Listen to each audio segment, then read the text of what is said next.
seminar. I'll go ahead and get started in terms of what we're going to be doing. We're going to spend the next 90 minutes together, and we're going to look at trying to help you develop the knowledge and skills that will help you exert meaningful influence in your community as you engage in dialogue around multicultural issues. Many of you probably have had experiences where when issues of diversity or issues of race or issues of equity come up, people get upset, they get quiet, they get opinionated, they shut down. There's all kinds of different ways that people respond to those conversations. And so in this seminar, we're going to talk about how can we help people engage in the conversation so that meaningful growth can occur, that we can be a community where iron does sharpen iron and people grow together from their communication with each other. So what we're going to do right now is I'd just like you for a moment to, don't start voting yet, don't put in the pin yet, but just for a moment, if you can, think about real quickly what challenges have you faced when you have conversations either in class or informally with your peers, when topics turn to race, culture, bias, power, oppression, affirmative action, social justice, or other diversity hot topics. What challenges have you faced when those conversations come up? So if you could just write down one or two challenges that you've noticed on any piece of paper. You can write it anywhere. Just a couple of challenges that you observe, common difficulties or frustrations that you've had when in conversation with others about diversity. Okay, so now what I'm going to do is I'm going to walk you through some of the common challenges that come up when I'm discussing diversity, and you're going to go on to Vox Vote, and when you come across a challenge that you have faced, I want you to vote for it, and you should be able to vote multiple times for that, so you don't have to pick one. You should be able to vote multiple times, assuming my instructions saved. Yeah, the pin, I put it right up here as well. So it's right up there in case you haven't gotten to there yet. Okay. So one of the common challenges that come up is the issue of power dynamics. And power dynamics can take many different forms. How many of you guys are familiar with the concept of power in relation to the topic of diversity and multiculturalism? You've been introduced to the concept of power? Okay. So power, the definition is pretty straightforward. Some people have more of it, other people have less of it. And some of the power dynamics that can create challenges in having conversations about diversity, one of the most commonly cited challenges is having dominant group members and minority group members just trying to talk to each other. So in the US, dominant group members are largely Euro-Americans, and minority group members are largely people of color, people of sexual diversity, people of ability diversity, etc. So you have conversations between dominant and minority group members, and sometimes the power dynamics get in the way of that, where one person in the conversation exerts and possesses more power than the other in that conversation.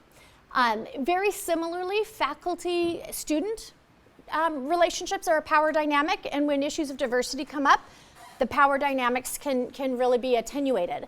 And so you can see faculty who obviously hold more power over students in reality, if they also then intersect that with, for instance, dominant power, dominant ethnic power, you can get a real challenge in trying to have an effective conversation about diversity.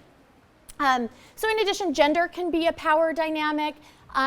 First generation versus legacy power dynamics. So, just if you want to raise your hand, how many in here are first generation college students?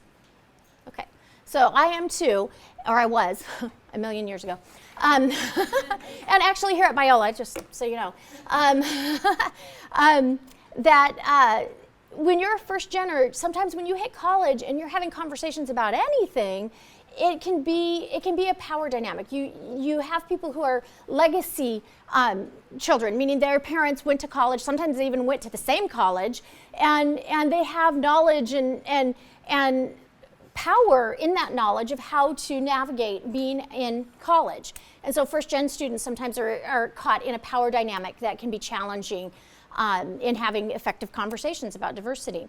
Faculty staff dominant student collusion. So collusion refers to the idea that that power dynamic, there's part of the person with more power, part of the power dynamic is that they quietly, not intentionally, not overtly, but there is a power demand that the person with less power collude with the conversation, with the structure of the conversation, with the tenor of the conversation, and often with the content of the conversation. That can create a challenge in having a conversation where the person with more power exerts a nonverbal demand that you don't challenge the conversation that they're establishing the rules for, or the norms for, the process for. Okay. Stereotype threat and double bind of confrontation can be a challenge that comes up as well. Remember to be voting when you resonate with any of these.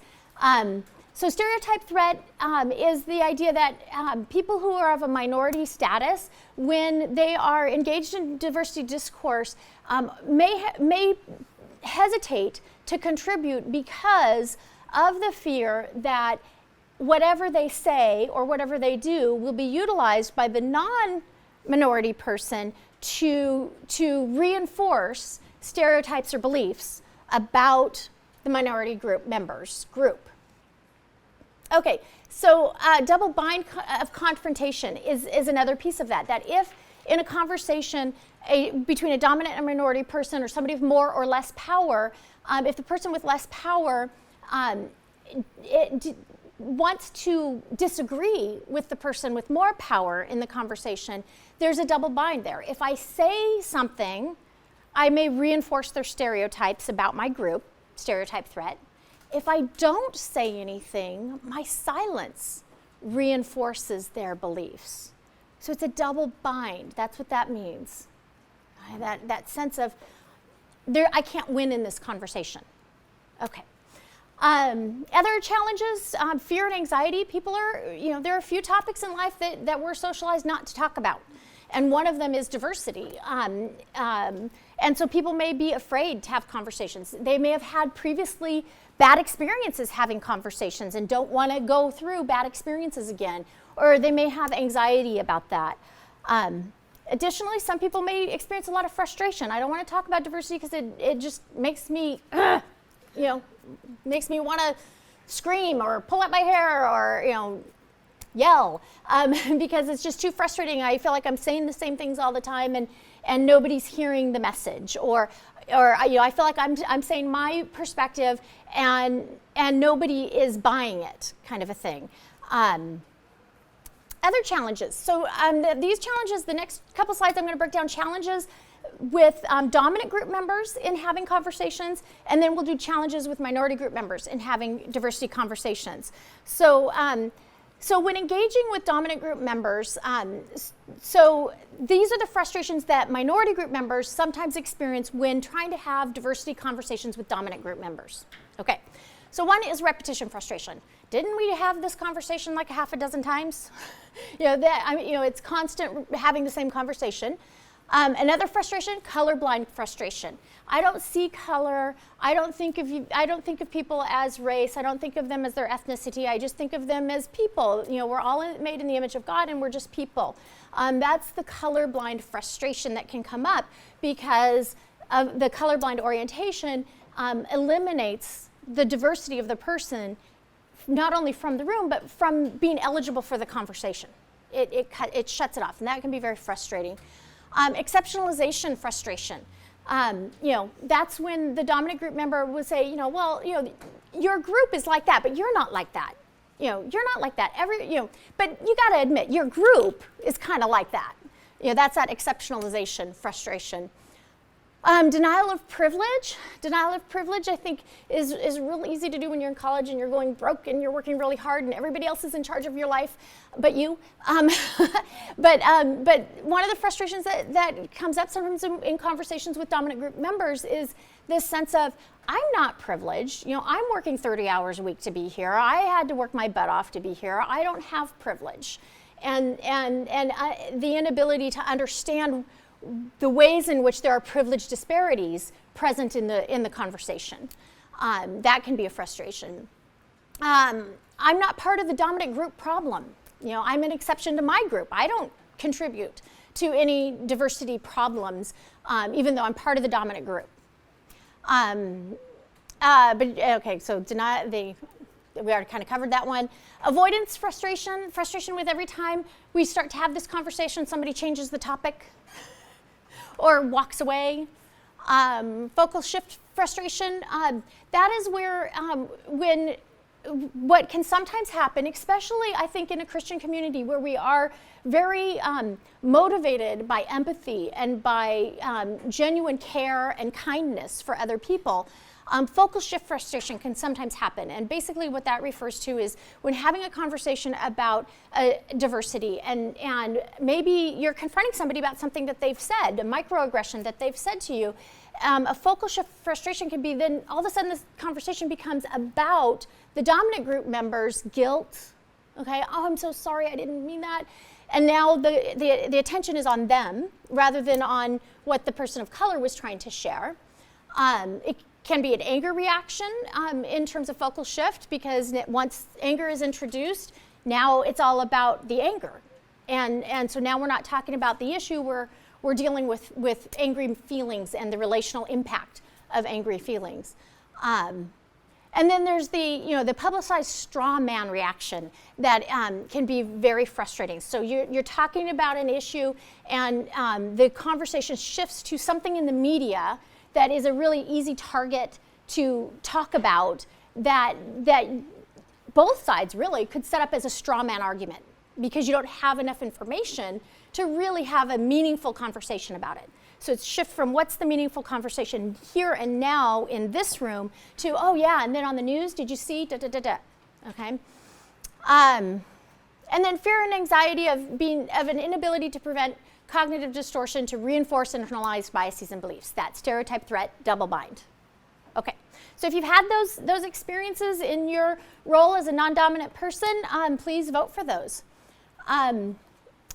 Challenges in discourse that dominant persons sometimes experience with minority group persons. And then also this actually goes both ways.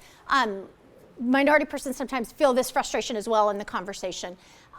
Conformity status invalidates others' realities and provides evidence for dominant argument. So when somebody when you're having a conversation and you're talking about diversity, you may have a frustration where maybe the people you're having a conversation with, maybe people of color that are in the conversation with you are going to turn towards those persons who are in a conformity state of development, where persons of a minority status who also have internalized a colorblind orientation, also denies or minimizes the influence of minority status in disparities and opportunities and access in the social context. Persons of color or minority group persons who are not yet conscious of their own experiences from a bigger perspective than an individualized perspective. And so they may not be able to speak yet into issues of systems issues or power issues or privilege issues. So that can be a challenge, because then the student of color or the person of color trying to speak into these will sometimes feel like they're challenged by other students of color who are negating that conversation. Okay. Resistance immersion status reinforces dominant group stereotypes. So the other big challenge that can sometimes come up is in places that are predominantly white organizations, that people of color will tend to group together. They'll tend to seek each other out, hang out together, create a social network. And quite frankly, the research on resilience for students of color says this is a really important thing for them to have a network where they can go check in for a sanity check in a predominantly white institution.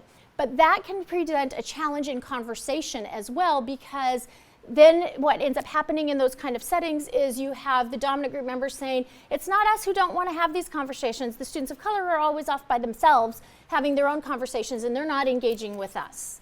And so there's this us-them mentality that can kind of come out of perceived minority isolationism, or minority anger or resentment that sometimes comes up when dialogue occurs. Okay, so has everybody voted for challenges that you've experienced? Was everybody able to get in? Let's see, what do we got? Come on. Refresh, let's see what we got.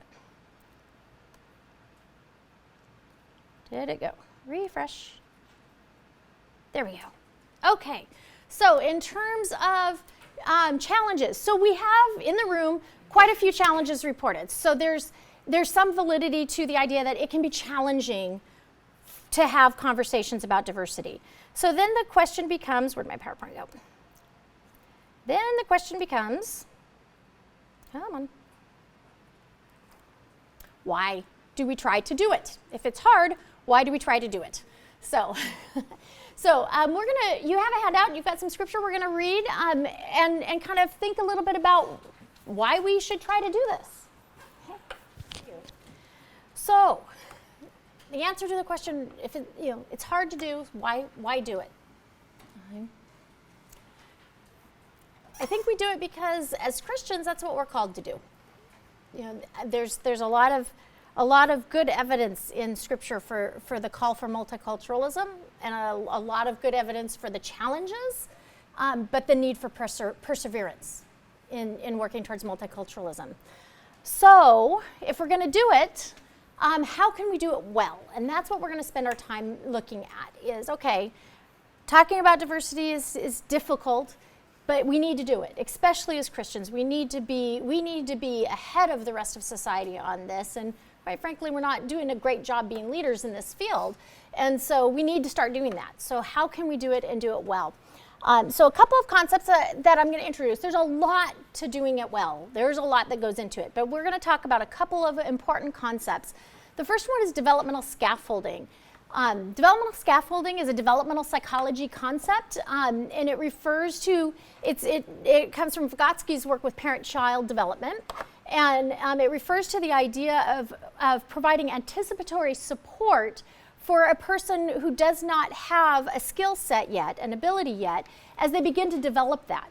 And then once the skill is developed, that support, that anticipatory support is removed and provided to other skill areas. So anticipatory support. So you've all seen like parents walking with toddlers that are just learning to walk. They're doing this. I was with my 11-year-old at Dick's last night. He was buying rollerblades. And so I was walking alongside of him as he was trying out the rollerblades so he could grab my arm because Dick's wouldn't want a head injury in the middle of their store. So that's anticipatory support.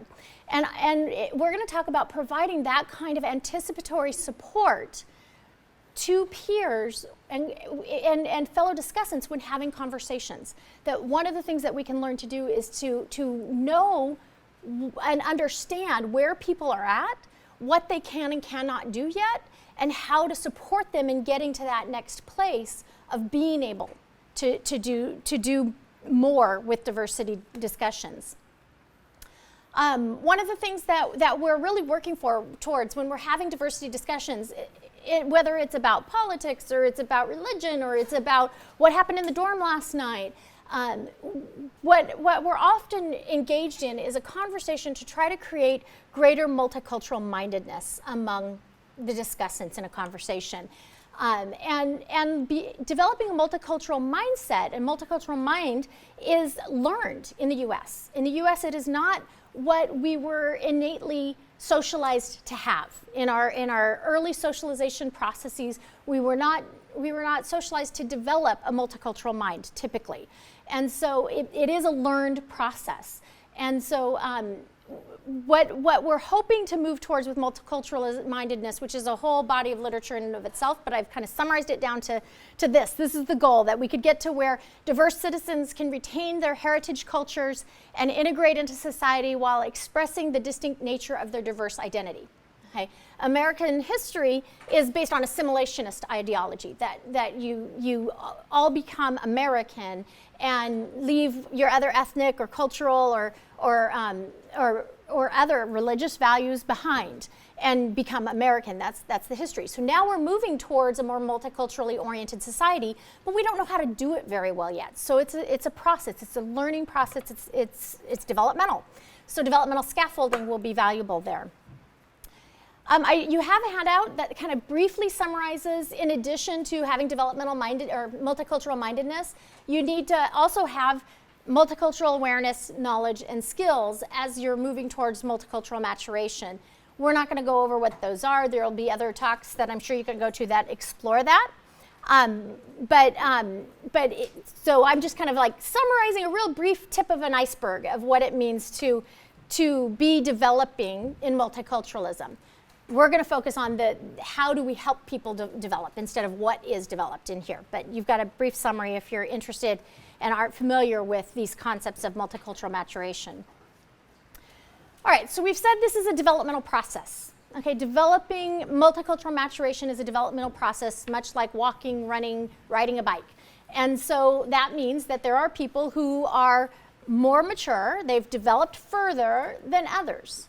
Okay, so there's a developmental continuum, okay, that goes on. And so you have people in early stages of development and people in later stages of development. We're not going to go, the main point of this slide is to just point out that there is early stages and later stages of development. There are developmental models that explicate how dominant group members develop and how minority group members develop in their multicultural development. We're not going to go into that in this talk. The important thing about this slide is to recognize it is developmental. So there's early development and there's later development. Okay.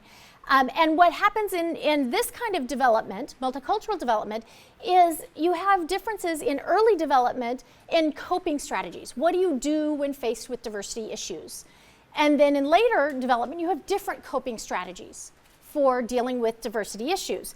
So what we're going to do right now is we're going to get you guys into your color-coded groups, and then you have copies of the next two slides that show some of the developmental coping for early maturation among minority groups on the left and more mature developmental coping for minority group members on the right. And then you have the same breakdown for dominant group members on the second slide.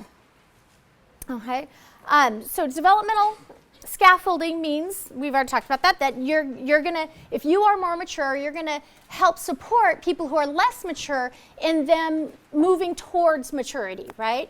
And so in your small groups, you guys all filled out scenario 1 when you came in the door. And so in your small groups, what we'd like you to do is to look at the coping strategies table in that handout that you have and identify the coping strategies that were involved in the options that you chose for scenario 1. Okay? If you're not sure what a concept means, our research team, my research team is going to be in one in each group, and so they can help you figure that out. Okay, so we'll take a few minutes to do that. Okay. Well, let's come back together because I want to get to cultural humility too. So my hope is that as you kind of walked through those scenarios together, you saw that there really isn't a right or wrong response. There's a more or less mature response. And that people will respond, and your inclination as to how they should respond may help inform you about your own identity development, your own multicultural development in terms of where you're at. But the idea is that people are responding from where they're at developmentally. They're coping with the coping strategies that they have developed. And the goal in developmental scaffolding is to help them move to another level, more mature coping strategies. So when you're in conversations with people, rather than having experiences where you get frustrated or you get dismissive or you give up, if you can develop the ability to recognize, okay, this is at a lower developmental level, and I need to help them get to where they're at a more mature level. For those of you who are really into this, I highly recommend getting familiarized with the developmental models. That really can be very helpful to connect what's going on developmentally with what the coping strategies are, because then the coping strategies will make more sense. We don't have time to go into that in here, but when you read about the developmental states, what's going on internally in people at different stages of development, these coping strategies start to make a lot of sense. And then it becomes easier for you to say, okay, just like you don't expect a 9-year-old to be able to do algebraic equations, the 9-year-old may need to learn to do division first. Okay, and so let's work on division. Similarly, in conversations, if you understand where they're at and you know where they need to go, you can have a greater sense of, okay, this isn't a waste of my time, this isn't repetitive, it's not pointless, there's some value to this, and maybe I can, like the verses that we read, serve one another by engaging in that conversation in a scaffolding kind of way. Okay? So what does that mean? Okay, if we get to where we understand, okay, it's all developmental, we're going to help each other develop, how do we have those conversations? Okay, once we understand where they're at and where they need to go, how do we do it? There's a lot that goes into answering that question, way more than we can do in this time. So I picked one concept for us to talk about, and that is the concept of cultural humility. Okay? I think cultural humility is one of the more mature developmental states that people can practice. And so it kind of encapsulates a lot of the goals that we have in moving towards multicultural maturity. So, and it's something that you can start practicing. One of the things that is really important when we're talking about diversity issues and relationships in diversity, that failure is a reliable reality. Okay, so none of us are going to be always on our game at doing cultural humility well, but we can certainly be practicing it and working on developing that skill, and that will help us be able to scaffold in diversity conversations. Okay, so what is cultural humility? It refers to a lifelong process of self-reflection, self-critique, continual assessment of power imbalances, and the development of mutually respectful relationships and partnerships. Okay, that sounds great. I assume everybody wants that for themselves and for each other.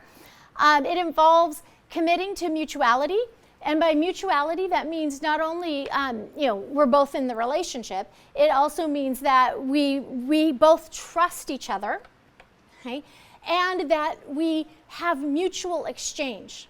Okay? How many of you guys have been in a conversation with somebody that you know, but not that well, not your besties, but somebody that you know where one person did all the talking, all the sharing? Okay, that happens, right? Cultural humility involves mutuality of exchange. We hear each other's stories. We listen to each other's stories. We're putting ourselves mutually into the relationship, both in terms of building trust and in terms of sharing information. Okay. It also involves active efforts to relinquish social dominance, power imbalances, disparities in privilege, and then internalized and entrenched biases and oppressive behaviors. So part of cultural humility is recognizing that every one of us carries this inside ourselves. Okay? In the right context, anybody in this room will exert social dominance. And in the right context, any of us will will capitalize on power imbalances, etc. All that. All of us will do that. What context we're in to do that varies between us, but we're all capable of doing that.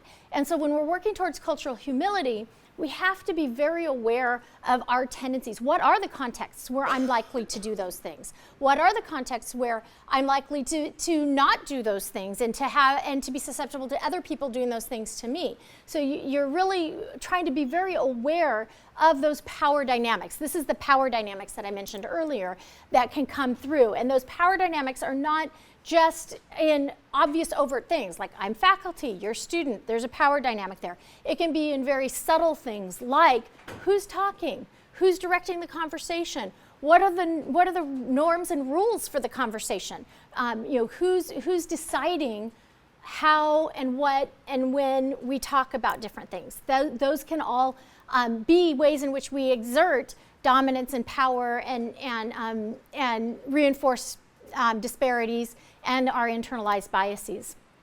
So you have to, in cultural humility, really work to know that you're doing that, see when you're doing it, and try to give it up. Okay, and then because this is so embedded in us to happen naturally, you have to then also be willing to challenge the fact that inside you're trying not to give it up. So you're going to have this internal battle. I want to give it up, but I don't really want to give it up. You know, I like having that sense of control or that sense of power, or that privilege. I like that, but I want to give it up, but I really don't.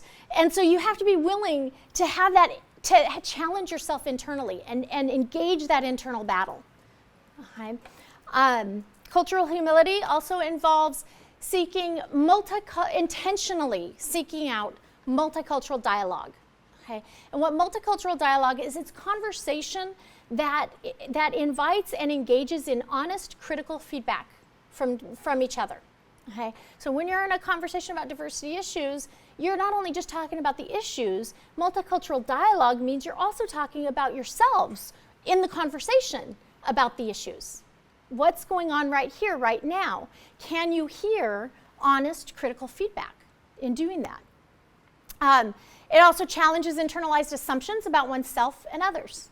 Okay, so you're engaging with each other, and at the same time you're checking yourself. And it works towards mutual understanding. So this is where we try not to use social dominance to demand conformity. Okay, and it's also where we avoid using social dominance to demand collusion. Okay, so we want people to be able to, in multicultural dialogue, not think the same way, not report thinking the same way, because they don't. People don't think the same way. You have different thoughts, but reporting your different thoughts. In multicultural dialogue, you put yourself out there and you share your differences. You report your differences and you have conversation around that. Okay, so this is one of the goals of expressing cultural humility, is that you can engage in this multicultural dialogue. And when people are at different developmental states, you understand where they're at and you help them move towards this by expressing cultural humility. Cultural humility actually is a construct that came up out of psychology, but it also has come up out of the Christian world as well. Williams in 2011 wrote on it and said, as Christians, cultural humility should be anchored in a meditative and prayerful reliance on Christ.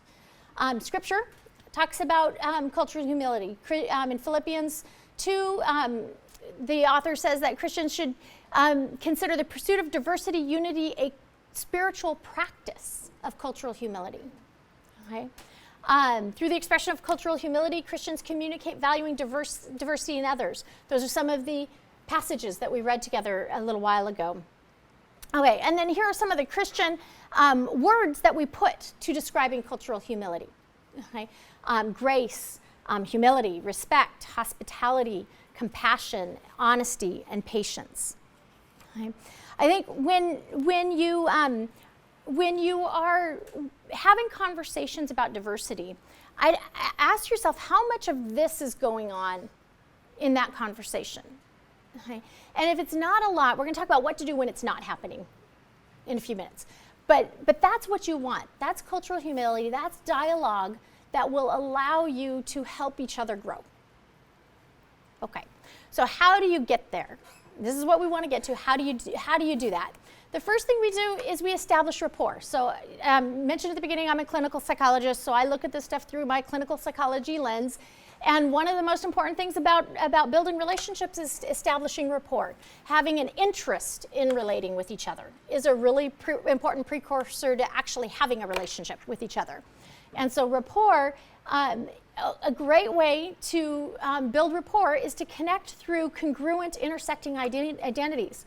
One of the reasons that I think Christian colleges should be at the forefront of multiculturalism on campuses is because we share an intersecting identity, a really important intersecting identity for most everybody in the room, and that is we're all brothers and sisters in Christ. That is a core piece of who we are as persons. In addition, we are all ethnic, gendered, racial, sexual beings, and so we have all these other identities as well. But we all share in common one identity, probably more than one. We probably share gender, we probably share other things as well, but we have these intersecting identities that we can use as a starting point. It does not become an only point, okay? You don't want your intersecting identity, shared intersecting identity, be the only point at which you connect or relate. That would be the opposite of the goal.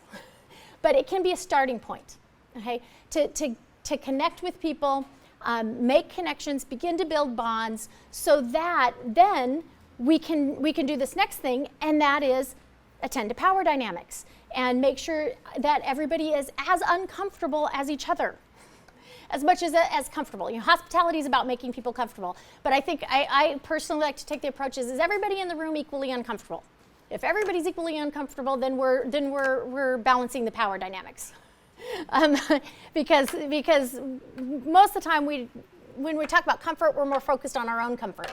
So if we talk about being uncomfortable, then it's easier to share that and share uncomfortableness with each other. So, and how do you build those connections? You have to listen, you have to ask questions, and you have to share stories.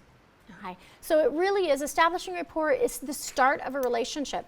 And if you start the relationship with we're very different and we don't share anything in common, it's going to be a little bit harder. But if you can draw on your shared identities and get to know each other there, and then add your diversities, add the ways in which you're unique. Okay? How many people in this room would really want to be best friends with yourself? Okay, if you were like, heck yeah, I'm cool. But reality is what do you love about the people you're closest to? The differences between you that you engage in and you dialogue in and you argue in and you laugh in. It's differences that enrich our lives, okay? But it's similarities that can help us feel connected enough to start to get to know each other, okay? And as Christians, we have that. So use it and start to listen and query and share with other people. I wanted to mention real quickly on the power balancing, because I think that's something that could use a little bit more focus in terms of us self-monitoring on that. And so just to recognize that power messages are communicated non-verbally more so than verbally, and it underlies everything from how we interpersonally orient ourselves to each other, what words we use, what things we talk about, how conversations progress. How does a conversation go from one topic to the next?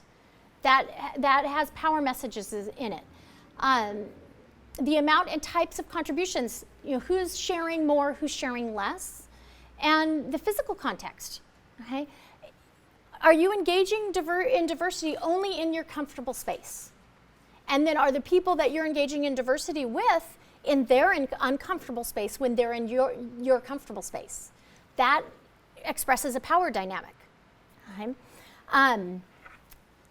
I know on our campus, there's conversations about this around chapel. I don't know about your guys' campuses, but there's some conversations around chapel. So we share a Christian identity, we worship together, but sometimes the ways in which we worship together in chapel can be not a comfortable space for some students. Okay? It's culturally different, it's culturally unfamiliar, and it's not really congruent with how they experience themselves in their worship process.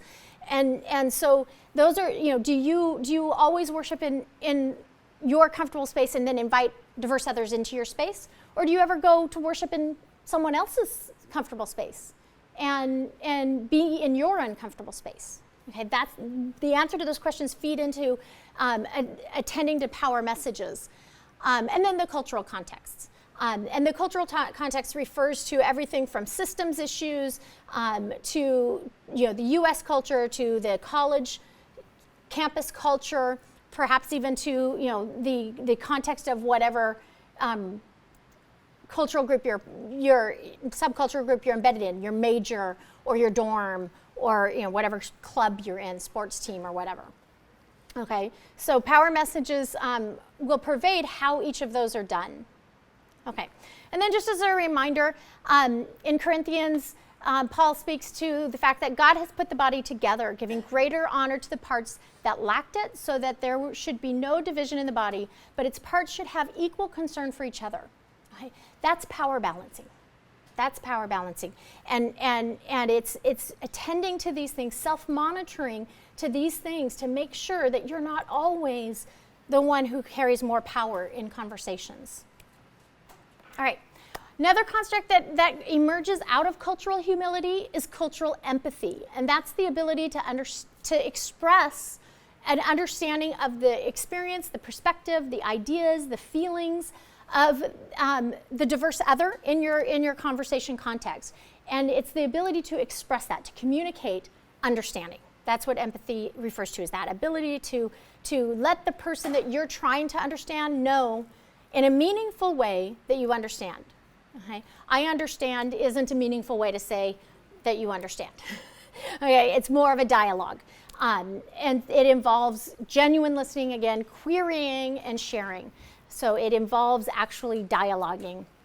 And what it will do is it'll allow us to share stories and develop a mutual understanding, not only of one's past, but of the current dialogue that we're engaging in.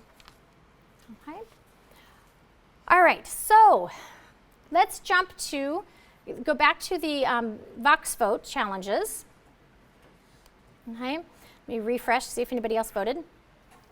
Okay, what I'd like you to do right now, I'm going to pull this up to one side, is to spend a few minutes in your groups. Pull this down. Here we go. That's about as big as I can make it. You don't want to see all the undone work I have. And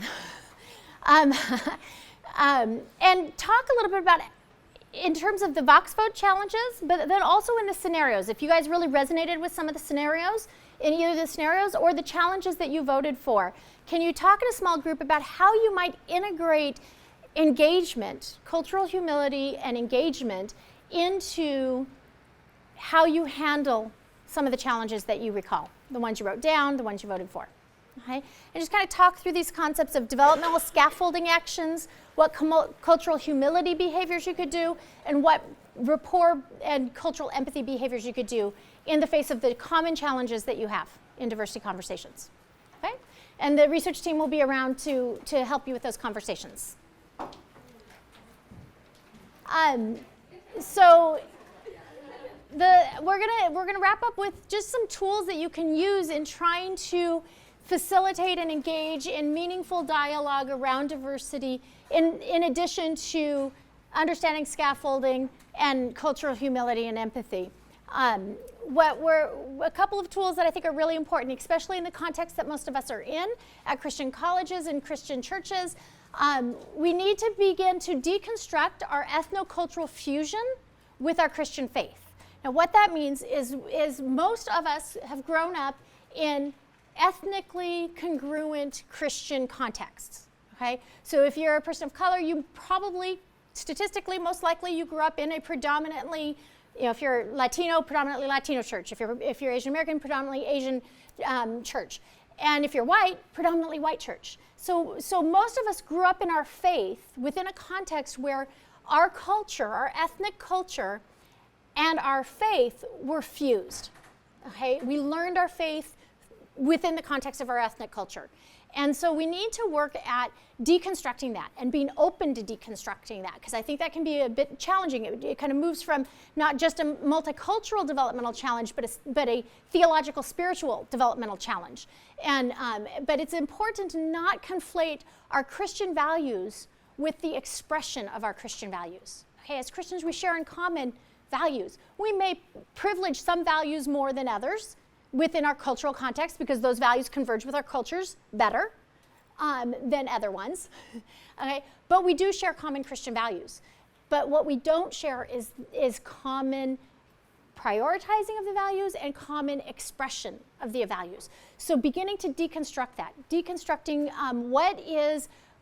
as I walk my walk as a Christian, what part of that is coming from situated in my ethnic cultural group. Okay, and then and to get there would be great if we engage in mutuality of theological exchange. Have a theological conversation that isn't one about who's right and who's wrong, but how do you understand these things? It's a diversity conversation. Discuss how do you understand God? How do you understand ministry? How do you understand whatever issue that relates to Christianity that you want to have a conversation about? In addition, religious experience exchange. In my cultural psych class, I make my students go to diverse churches as part of their experience. And that is a religious experience exchange. It's getting to know somebody else's Christian experience other than your own. And students love it. They always have such a great time with that. And some students even end up joining churches while they're at college that are ethnically incongruent because they have had such a great experience from that. That's religious experience exchange. Getting into somebody else's religious experience and seeing it. Inviting people into your religious experience and inviting yourself into others so that you're going back and forth there. And then engage in a dialogue of action. This one is, I think, a little bit more challenging for the dominant group in the United States. A dialogue of action means if we as Christians bear each other's burdens, okay, and you have a burden that I don't share, it's still my burden. And I need to have a dialogue of action. Something needs to be done. We need to act. As Christians, we're instructed, bear each other's burdens. That's not just saying, oh, I feel ya. I feel your pain. Geez, I'm sorry about that. Hope things get better for you. It's actually doing something and learning how to engage in dialogue of action, of taking on each other's burdens and acting on them. Okay. And that can't happen if you're only in a culturally congruent Christian context. You got to get out of that culturally congruent Christian context to get around other people. Okay. Engage in reconciliation. So reconciliation is this whole other topic. That's a huge topic for diversity work.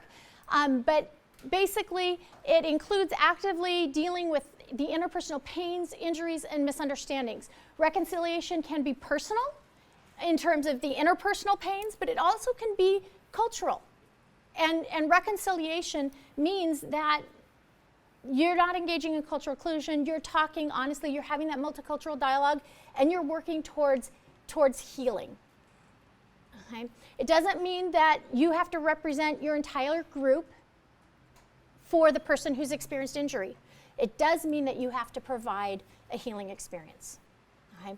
I'll give a quick example. I had a intern that I was supervising several years ago, and she was lesbian, and I had just left teaching at George Fox to go to this other institution, and so they all knew I was Christian coming in the door, and so I've got this was 2000, and so it was a while back in the whole GLBT dynamic with the church, but things were pretty hostile then. You guys are like, things are still hostile now. Not like they were then. And so we built a relationship. And about 3 months into our relationship, I'm supervising her clinical work. We meet about 4 hours a week together. And about a couple months in, I checked in with her and just said to her, how are you feeling about our relationship? How are you feeling about being in supervision with me? How are you feeling about being gay in a institution that doesn't have a whole lot of gay representation? And she started crying. She just literally started bawling because no one had ever asked her that, and much less a Christian who she knew I was a Christian, and all of her interactions with Christians prior to that had been pretty negative. And it was a very powerful healing moment for her to see that her stereotypes aren't necessarily applied for everybody, and that there is a Christian, and we're still, this was 2000, we're still on each other's Facebook and email lists and Christmas cards, but because I don't live in that area anymore. But that healing is really powerful, and I didn't have to apologize for anything that Christians have done to this person. I didn't have to apologize for anything the institution I was working with did to this person. I just had to be genuine and caring and open with her, and it hit a nerve that allowed her to express some pain and have a healing experience. That's reconciliation. It produces transformation of realities, of worldviews, of relationships, and we still have 15 minutes, huh? Oh, good. Kathryn. Okay.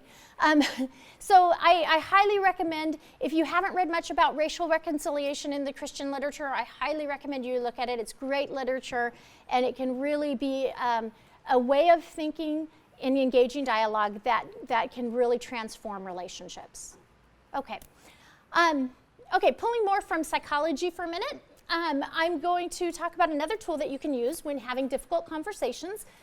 Is something that we know from family psychology, is particularly couples therapy, is the concept of a soft startup.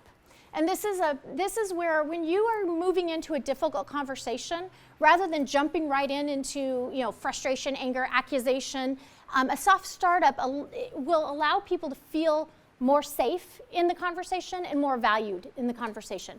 So a soft startup is a positive acknowledgement and appreciation for meaningful and relevant elements of the relationship. Okay? This whole talk has been based on relationship, that you're having conversations in relationships.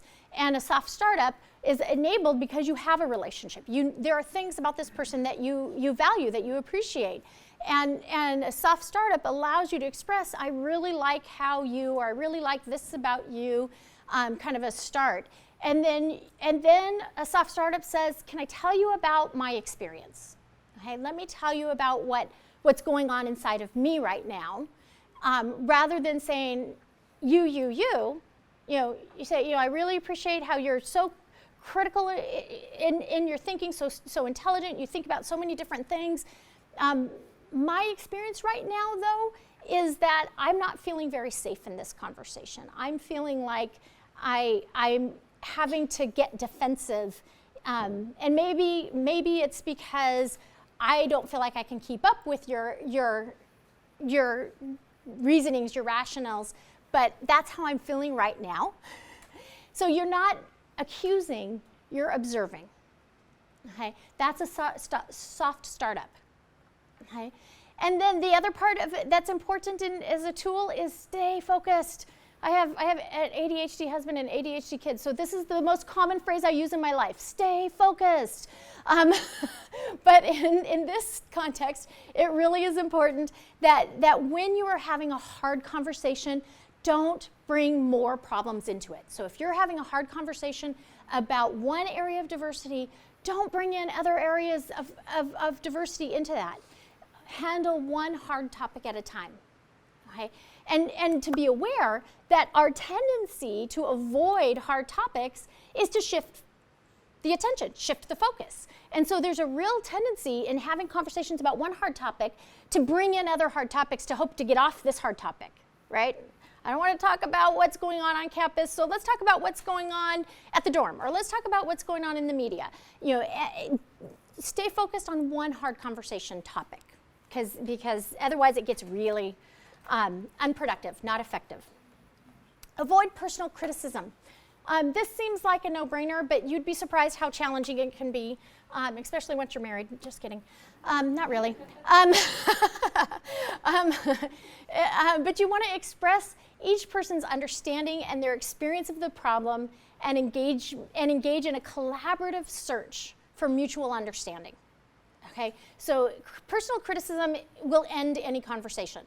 Okay, it may not actually end the conversation, but it ends the productivity possibility of a conversation. So when you attack, you've lost. The conversation is over. Okay, so having that ability to not attack the other, but to really seek to ask questions, understand, and look for an opportunity to mutually move in each other's understandings. Does that make sense? Okay, last one I wanted to talk about is emotional flooding.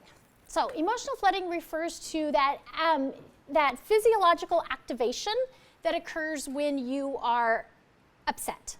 Okay, so sometimes you'll notice an increased heart rate. Sometimes you'll notice increased sweat gland activity. Sometimes you'll notice your brain feels like it's going to explode. The blood is rushing to your head. That is emotional flooding. Your body is responding in a very active way to what's going on emotionally for you. One of the important things for pursuing effective conversations in addition to all the things we've talked about, is recognize when flooding is occurring. Okay, because when flooding occurs, you're not going to have any more productive conversation.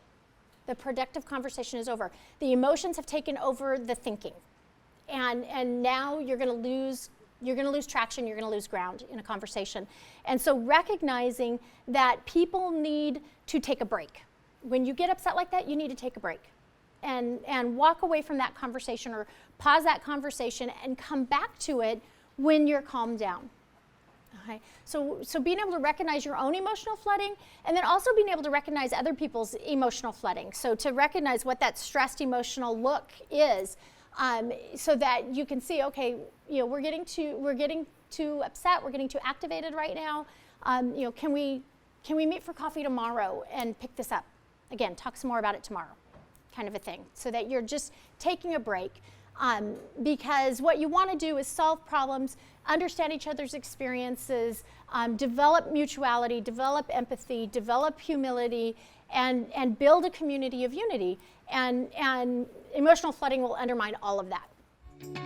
We hope you enjoyed this message. Biola University offers a variety of biblically centered degree programs, ranging from business to ministry to the arts and sciences. Learn more at biola.edu.